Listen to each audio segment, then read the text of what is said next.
অস্বীকার করলে মুওয়াহহিদ কাফের আস্তিক বলা যায়, ইমানদার বলা যায় না। রেজভী মাওলা শিখিয়েছেন রাসূল খোদা না, খোদা থেকে জুদা না। এটা হলো আল্লাহ রাসূলের নৈকট্য, প্রেম, ভালোবাসা। আজকে রেজভী দরবারে ঐক্যবদ্ধ থাকার আমাদের প্রয়োজন, কারণ বাতিল ফিরকারা এটা আমাদের জসিমউদ্দিন ভাইদের তওবা করলেন, ওনার তো খুশনসিব তওবার সুযোগ হয়েছে। মানুষদেরকে ঈমান ওরা চিন্তাই করে নিয়ে যাচ্ছে।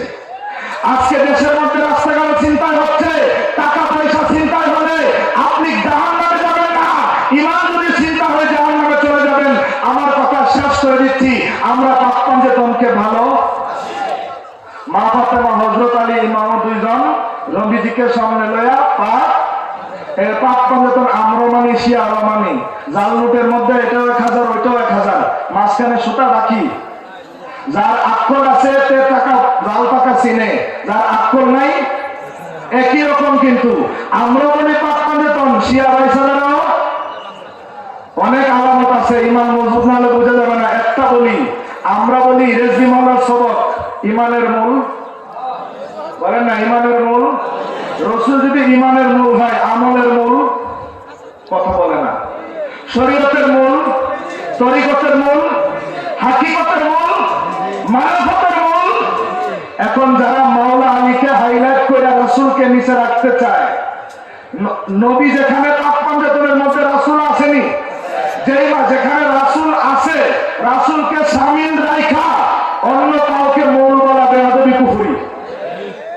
মাওলা আলীকে পাক পাঞ্জেতনের মূল বলে, আমরা মনে করি পাক পাঞ্জেতনের কথাই তো কইতাছে। আরে রাসূলকে রাখা আবার আলী মূল হয় কেমনে? আলী তো নবীজির চাচাতো ভাই। আলা হযরত আমাদেরকে শিখায় গেছেন, ওয়া আলা আসাবিল্লাহিল গালিব ইমামিল মাশারিকি ওয়াল মাগারিব আল্লাহিল মুশকিলাত ওয়াল নওয়াইব তাফাইল মুদালাত ওয়াল মাসাইব আখির রাসূল সাউদুল বাতুল সাইয়্যিদনা ওয়া মাওলানা আমিরুল মুমিনিনা ইমামুল ওয়াসিলিনা ইলা রাব্বিল আলামিন আলী ইবনে আবিল হাসান আলী ইবনে আবি তালিব। মাওলা আলীর পরিচয় নাই, রাসূলের চাচাতো ভাই, মা ফাতেমার স্বামী, ইমাম হাসানের আব্বাজান। কিন্তু ওনার পরিচয়ের জায়গায় পরিচয় দিতে হবে রাসূলকে ভাইয়ের রেখা। কাকে তারা পাঞ্জেতন বলে, আমরা পাঞ্জেতন বলে, আমাদের এটা পার্থক্য। তারা আলী রাদিয়াল্লাহু তাআলা মুখে অতিরিক্ত প্রাধান্য দিতে গিয়া রাসূলের সামনে কি করছে? বেয়াদবি করছে। আর রেজভী মাওলার সবক যারা লাভ করছে এরা কিন্তু অল্পতেই বুঝে গেছে রাসূলকে বাইরে রেখে কাউকে সামনে পিছে দেওয়ার সুযোগ নাই। ওয়াকিল দেওয়া আমার আব্বা হুজুর শাইখ গিয়াসউদ্দিন রিজভী আল কাদরি অসুস্থতাজনিত কারণে আসতে পারে নাই। সকলের কাছে আমি দোয়া চাচ্ছি।